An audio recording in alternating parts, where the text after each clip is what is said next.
ગઈસ તો સવારના વાગી ગયા છે 9:30 અને આ બાજુ રસોડામાં બનવાનું ચાલુ થઈ ગયું છે મસ્ત મજાનો બ્રેકફાસ્ટ. ભાઈ ભાખરી બને રોટલી બને? ઓકે જી ચાલો ભાઈ મસ્ત મજાનો ગરમા ગરમ નાસ્તો રેડી થાય છે. આ બાજુ અનેરી આવી ગઈ છે. જય શ્રી કૃષ્ણ. આ લે લે છેલ્લું બટકું છે લે. મમ્મ ખાઈ લો પેલા. થઈ ગયો? ચાલો ભાઈ મસ્ત મજાની ભાઈ પરાઠા રોટલી રેડી થઈ ગઈ છે જોરદાર. બરાબર ચાલો બ્રેકફાસ્ટ કરી લઈએ મસ્ત ગરમા ગરમ. ગઈસ તો મસ્ત ફર્સ્ટ ક્લાસ નાસ્તો કરી લીધો ને ભાઈ. સુરતમાં છે ને ભાઈ પેટ્રોલની કમી છે ભાઈ. અમારા કારીગર છે ને એની ગાડીમાં પેટ્રોલ નથી તો ભાઈ હવારની છે ને આ પેટ્રોલ પંપ થી ઓલા પેટ્રોલ પંપ બધે જાણ કરે છે, તપાસ કરે છે પણ પેટ્રોલ મળતું નથી. હા 2-3 તો જીઓનો પેટ્રોલ પંપ બંધ થઈ ગયો. એને કાલે સાંજે ન પુરાયું પણ ઘણા એવું કહેતા હતા તો કેટલું કઈ કે ટ્રાફિક રહે એમ, પણ સુરતમાં ગમે એટલું પ્રસાદ વેચે ને તો લાઈન ખૂટે જ નહીં ભાઈ, એવું થાય. અને 4-4 કલાક લાઈનમાં ઉભો હોય પછી વારો આવ્યો હોય તેમ કે તો ખૂટી ગયું કેવું થાય. હા આપડા પેટ્રોલ પંપ વાળા સબસ્ક્રાઇબર છે પણ રાજકોટ છે. હા લે લે કોઈ એવા નથી. હાચી વાત. એમ કે તમે મોકલો બસમાં એ તમે ખાલી થઈ રાખજો, આમ રાજકોટ ફરવા આવશું અને તમે ત્યાં છે ને પુલ કરીને ને અત્યારે કોઈનું કાંઈ ન હાલે. બરાબર રાજકોટમાં ને મને હોય તંગે. બધે અમદાવાદમાંય છે. અમદાવાદમાં છે. દિલીપ બોલો ત્યાં આવ્યો હવે પેટ્રોલે બધી વસ્તુ ઉપર લાગશે એવું થાય. એટલે કરિયાણું નહીં આવી શકે બહારથી. ઓકે પછી પેલું કેવું કરિયાણું બહારથી થોડું આવે. ભલે ને દેશમાંથી આવે ગમે ને યાર્ડમાંથી આવે તો એને લાવવા દુકાને પહોંચાડવા માટે પેટ્રોલ તો પેટ્રોલ તો જોઈ કે ન જોઈ. પછી શાકભાજીના રોજના તાજા ટેમ્પા આવતા હોય તો ટેમ્પા વાળા પાસે પેટ્રોલ નહીં હોય તો એ કઈ રીતે પહોંચાડશે શાકભાજી? બરાબર છે આજે આપણે છે ને મોલમાં જ આવી ખાણી પીણીનો બધો સામાન લઈને ઉપરની room બધા તારા જેમ આખા ગામે વિચાર્યું છે અત્યારે બધા ન્યા જ હશે. પણ ગાઈસ છે ને બધી વ્યવસ્થા જળવાઈ રહે એવી ભગવાનને પ્રાર્થના કરીએ. બરાબર બીજું તો આમાં શું છે કે આ કટોકટીની પરિસ્થિતિ કહેવાય ભાઈ. આ છે ને દૂધ ઉપર દૂધ ભાઈ ઝાપટે છે ભાઈ. કેટલું દૂધ પી ગઈ. એક સારી પીવું પણ આ ગ્લાસ હતો ને હા. પેલા એક ગ્લાસ લીધો પછી થોડું એટલું મેં લાવ ઉપરથી પી લો. 2 ગ્લાસ સવાર મારા આખો દિવસનો ખાલી એક સાઈડ જ પીવાનું હોય. ગાયનું છે ભેંસનું છે? ગાયનું. મને સાંજે તો ભાઈ મારે સેશનમાં હું વાત હતી. શું વાત થઈ હતી? ગાયનું દૂધ જ કે હંમેશા પીવાનું. કે એમ ગાયનું ને. દૂધ પીવું ને તો છોકરા કેવા આવે કે વાસરા જેવાય કે હા. ભેંસનું દૂધ પીવું તો પાડા છે. આ લે લે ગાઈસ તમે આવું સાંભળો તો કે નહીં કોમેન્ટ કરી દેજો ભાઈ. સેશનમાં ભાઈ આવી વાત થઈ હતી. એટલે કે સ્વેચ્છાએ ભાવે નો ભાવે કે કાંઈ ચાળા કર્યા વગરનું કે સ્વેચ્છાએ કે દૂધ પી જ લેવાનું. દૂધ પી જ લેવાનું. પાડા જેવા જોતો હોય તો ભેંસનું પીજો, વાસરા જેવા જોતો હોય તો ગાયનું પીજો. હા અમે તો છે ને હેતાંશને શીખવાડી દીધું છે ભેંસનું દૂધ પીવે ને તો કાળા થઈ જાય ને ગાયનું દૂધ પીવે ને તો ધોળા થઈ. તો એ છે ને ગમે ત્યારે ગાયનું દૂધ જ મંગાવે. એ જ્યારે હોય ને ગાયનું દૂધ જ પીવું છે. પીવાનો ટાઈમ થાય ને ત્યારે એમ ભેંસનું કે દૂધ આપ્યું હોય ને હા. એને તરત ખબર પડી જાય કે કે આ ભેંસ, ભેંસનું છે. હા. એટલે પહેલેથી એને ગાયનું પીધું. હા. અને જ્યાં સુધી મળે છે ત્યાં સુધી ગાયનું ખાવ ને પછી ભેંસનું ખાવાનું જ છે. જ્યારે હું અત્યારે રહેતા છો વખતે હા. pregnant હતી કે નહીં, ત્યારે તો હું ગાયનું જ પીતી. મને ભેંસનું દૂધ મને ભાવતું જ નહીં. બરાબર. તો ભાઈ ગાયનું દૂધ મહત્વનું છે ભાઈ. ફાઇનલ વાત થઈ ગઈ. બરાબર ને? ગાયનું દૂધ મહત્વનું. ગાયનું દૂધ ભાઈ જ્યાં સુધી મળે છે ત્યાં સુધી ગાયનું દૂધ પીવું જોઈએ. બરાબર ચાલો મને ગાયનું અને દૂધ ગાયનું રેડી દૂધ છે. મીઠું કેટલું લાગે? મને ભેંસના દૂધનો સ્વાદ જ ન મોળું મોળું જ લાગે. એમ ને? અને ગાયનું દૂધ આમ પીવે ને તો મસ્ત આમ સળપડવાળું હોય ને એ ટાઈપનું. એવું લાગે. ગટડી આવી ગઈ છે અને એરી જો કેવી ખુશ થઈ ગઈ ઘરે આવીને. એટલે મમ્મી ક્યાં લઈ ગયા હતા એને? શેરી. શેરીમાં મંદિરે લઈ જવાય ને કે દર્શન બર્શન કરાવે. લાગે ને એને. તડકો હવાર હા લે સીધી પપ્પા પાસે આમ જો એને પણ અહીંયા એના જગ્યા જેટલી ગમે છે. એમ ને? બહુ ગમે. હા એ જે બેઠો હોય ને ખોળામાં બેહી જ જવાનું. હા. બીજી કઈ વાત જ નહીં. હા, ગમે એ બેઠો બધા નાસ્તો કરી લીધો? ખાખા ખોળા સરસ કર્યા. લ્યો હાલો. મમ્મી શાકભાજીનો સ્ટોક આ લો ડબ્બા નાસ્તાના ખાલી થઈ ગયા છે. બધું હવે રાખવો પડશે. તો જીવન કાઢશું કેમ? હજી ઘણા કામ બાકી છે, ઘણું સપના બાકી છે. એક સપના આવી ગઈ. કેટલી સપના લાવી છે? બીજા સપના બાકી છે. દાદા એવા છે. દાદા જય યોગેશ્વર. કેમ છે? હારો? બહુ સારું. બહુ સારું છે દાદાને. કેમ ભૂલા પડી ગયા? દાદા ભૂલા પડી ગયા છે. આ તો અમારે આવું પડે છોકરાને ઘરે. નકર હક ભૂયો જાય તને ખબર?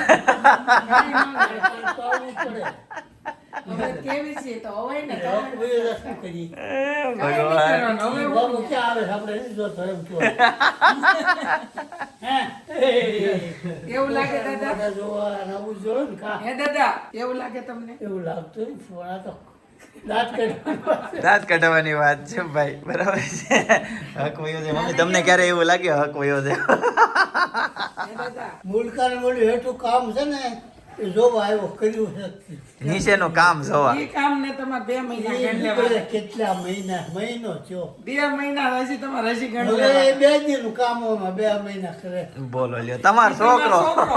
મને કીધું તો હું કરાવી નાખત કીધું નો આવું કામ છે અમને એ બધું મૂકી જ દીધું છે, જે કરવું હોય એ કરે આપણે. એમાં માટલા કર્યા છે 2 દિન કરી વૈયા હોત જાય હા, લે, લે. આવું લબર લેવા દા- કાંઈ છે એવું દાદાભાઈ કડિયા છે બોલે. પણ એમ કરે બધા કે કોન્ટેક્ટ. ત્યાં પેટ્રોલ અમાર માલ નો લીધો યોગીરાજમાં હા, ઉપર રૂમ કેટલા દિવસમાં મહિનામાં કરી નાખ્યું ને બધું? એ આવે બિચારા પણ રાખ દાદાને સંભળાતો એક નથી. મહિનામાં બધું કરી નાખ્યું હતું ને એટલું કામ કર્યું તોય આ 3 મહિના કરશે આ એટલા ટોયલેટ બાથરૂમ ક્યાંથી ગોતો એક દી કામ કરાવે પછી 4 દી રજા રાખે એટલે એક વસ્તુ વાળા જોવે લબર પાટે બે દિન કામમાં તો માલ લેવો હોય તો લેવાય જ હોય એ હું કરું તમારા રમેશ નું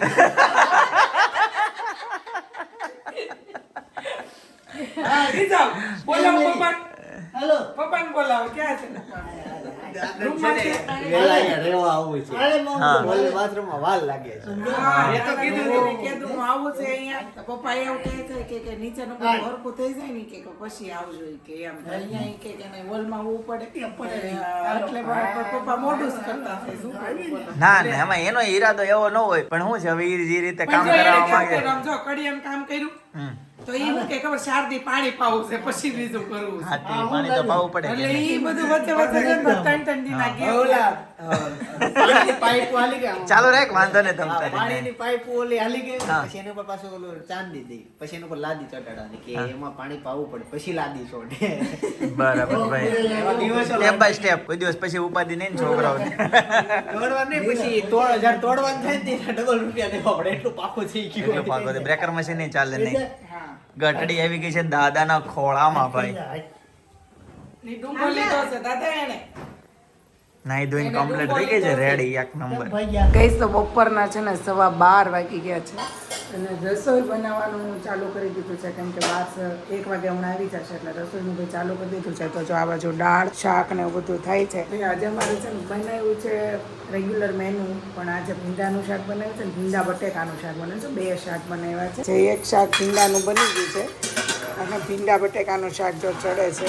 કેમ કે 2 એટલા માટે બનાવ્યા છે કે ભાઈ ભીંડાના શાકમાં છે ને પપ્પાને બટેકું ન ભાવે, પપ્પાને ચીકણું ભીંડાનું શાક ભાવે અને અમને લોકોને છે ને ભાઈ ભીંડાનું શાક કડકડિયું ભાવે. તો ભાઈ જો ફાઇનલી અમારું છે ને કડકડિયું ભીંડાનું શાક બની ગયું છે અને દાળ ઉકળે છે, રોટલીનો લોટ બંધાય છે. એવી રીતે કાંઈક ધીમું ધીમું અમારું રસોઈનું કામકાજ ચાલુ છે. અને આ બાજુ છે ને ભાઈ અનેરીબેન છે ને આજે ઉઠી ગયા છે. જો મેં કીધું કેમ જેટલું બધું ઉઠ્યું એમ કહેવાની હતી ત્યાં તો ભાઈ અનેરીબેન છે ને ઉઠી ગયા છે, ઘોડિયામાં ઢીંગી લઈને અને સૂતાશે શાંતિથી. અને આજે છે ને મારી પાસે ગાડીની ચાવીનો જુડો છે. એ તમને ખબર પડી જ ગઈ છે શું કામ જુડો છે. આજ પપ્પાએ છે ને સ્ટ્રિક્ટલી વોર્નિંગ આપી દીધી છે 2 ભાઈને કે ભાઈ અમારા ઘરની નજીક જ ઓફિસ છે, કામ વગરની ગાડી દોડાવવાની નથી. જ્યાં બને ત્યાં સુધી નજીકનું ચાલીને જવાનું છે. પછી અર્જન્ટ કામ પડશે ને તો ગાડીની જરૂર પડશે. કેમ કે પેટ્રોલ નથી, પેટ્રોલની લાઈનો બહુ લાંબી છે, ખૂટી ગયું છે. ઘણા પેટ્રોલ પંપ બંધ થઈ ગયા છે એવું બધા કહે છે, પણ અમે પેટ્રોલ પંપ પાસે હજી ગયા નથી એટલે અમને ખબર નથી. કેમ કે મારી ગાડી છે ને ઓલરેડી 2 દિવસ પહેલા જ મેં ફૂલ કરાવી હતી. હું જ્યારે પેટ્રોલ કરાવું ને ત્યારે હું ફૂલ જ કરાવી નાખું, વારે કરાવવા જાઉં ને એટલા માટે. પણ ચિંતનભાઈની પેટ્રોલની ટાંકી છે ને અડધી કા પોણી જ ભરેલી છે એવું કાંક છે. નથી, એક જ કાપો છે. એવું છે? ઓહો, એક જ કાપો છે ભાઈ. એટલે છે ને કાલ નહોતું, પણ કાલ બહુ લાઈન હતી તો ઈ કાલ ગયા નહીં, તો હા. આજે ઈ બચતા રહ્યા કે હા. કાલ જઈ આવું હતું. કાલ ગયો હોત તો સારું હતું, લાઈનમાં ઊભું રહેવાય એવું હતું. એટલે એવી કાંક અમારી છે ને અહીંયાની માર્ચ મહિનાની વ્યથા છે. દર વખતે છે ને ભાઈ માર્ચ મહિનો ભારે મહિનો છે એવું કહેવાય. કેમ કે કોરોના આવ્યો ને તો એ માર્ચમાં આવ્યો હતો અને થી પછી કાંક પ્લેન ક્રેશ થયું એ માર્ચમાં જ થયું હતું ને, કાંક માર્ચ કે એપ્રિલમાં જ થયું હતું. 3-4 મહિનામાં જ બધું આ જે કંઈ હોય એ બધું થાય છે. એટલે ઉનાળો થોડોક ભારે હોય છે, દર વખતનો ઉનાળો ભારે. પણ કાંઈ વાંધો નહીં, ભગવાન આપણને છે ને બધાને શક્તિ આપશે. ભાઈ ભગવાને આપણને મોકલા છે તો સહન કરવાની શક્તિ સાથે આપી જ હોય ને ભાઈ, એવું માનીને આપણા દિવસો હસતા હસતા પસાર કરશું. નહીં હોય તો નહીં ખાઈ, નહીં હોય તો નહીં જાય, આવશે ચાલશે ને ગમશે એ જાણીને અને રહેશું એટલે આપણું મસ્ત જીવન આપણું નીકળી જશે. કાંઈ વાંધો નહીં, ચડ ઉતાર છે જીવનમાં આવ્યા જ પડે. દુઃખ પછી સુખ હોય ને સુખ પછી દુઃખ હોય, બધા દિવસો સરખા ન હોય, પણ ચાલુ જશે, નહીં વાંધો આવે. ઉપરવાળા ભગવાનના આપણી ઉપર હજાર રાત છે, એ તો કાંઈક જોતા જશે ને, કાંઈક તો રસ્તો કાઢશે જ ને ભાઈ. એવું સમજીને એવું માનીને આપણે ભાઈ આગળ હસતા હસતા જ રહેશું, દુઃખી નહીં થાય. ખોટું અમે અને તમે બધાય થવ તો કાંઈ નહીં. આવી રીતની અહીંયા સુરતની વ્યથા છે ભાઈ. તમારા શહેરમાં પેટ્રોલનું કેવી રીતનું કેવું છે એ કોમેન્ટમાં જણાવી દેશો ભાઈ. અમારે અહીંયા તો બહુ લાંબી કતારો લાગી છે. 4-4 કલાકે વારો આવે ને તો એવું કહેવાય છે કે કાંઈક લીટર કા 2 લીટર જ ભાગમાં આવે છે પેટ્રોલ. એવું કાંઈ વાંધો નહીં. તો ચાલો હવે બે ભાઈ આવે ત્યારે પાછા આપણે કન્ટિન્યુ થઈએ. ગઈસ તો વાગી ગયા છે 1:15 અને આ બાજુ ભાઈ બપોરની રસોઈ ચાલુ થઈ ગઈ છે. મસ્ત મજાની ગરમા ગરમ રોટલી ચાલુ થઈ ગઈ છે. મમ્મી શાક એનું હોય ભીંડાનું શાક ભાઈ, જોરદાર ભીંડાનું શાક હોય. બરાબર, તમને બતાવી દો ભીંડાનું શાક. ઓ ભાઈ સાહેબ હળાવીને બનાવ્યું છે હો કમ્પ્લીટલી. આ બાજુ દાળ રેડી છે, દાળ ભાત અને ભીંડાના શાકની સાથે આ બાજુ શું ચાલી રહ્યું હોય? એક મસ્ત ન્યૂઝ આવ્યા છે, ભાભી વાંચે છે. એવું છે? પેટ્રોલ ફૂલ છે? પેટ્રોલ બધા પેટ્રોલ પંપ ખાલી છે. એમ ને? હાલીને ઓફિસે ગયા, હાલીને આવ્યા. હા, વરાછામાં ઘણા ખરા પેટ્રોલ પંપ હાવ બંધ છે. अच्छा रील्स एडिट हो रही है इस साइड भाई, दुल्हन गोल गोल घुमरियो कर रहे हैं. જોરદાર ભીંડાનું શાક, રોટલી, ડુંગળી અને દાળ. ગઈસ તો મસ્ત જમી લીધું છે ને અનેરી છે ને મારી પાસે આવી ગઈ. આ બધા છે ને હાથી ને સિંહ ને ટેડી બિયર ને છે ને બધા જોઈ ના માંગલે બતાવે છે, આમ ખેંચે છે એને લઈ લેવું હોય ને. આમ જોઈને કેવી મજા આવી ગઈ છે. જો મિની મિની છે. મિની મિની ક્યાં છે? ક્યાં છે મિની મિની? કેમ બોલે મિની? કેમ ક્યાં બોલે હોય? મિની? ક્યાં હોય મિની? બટકો ભરી જા હે. આ કેટલા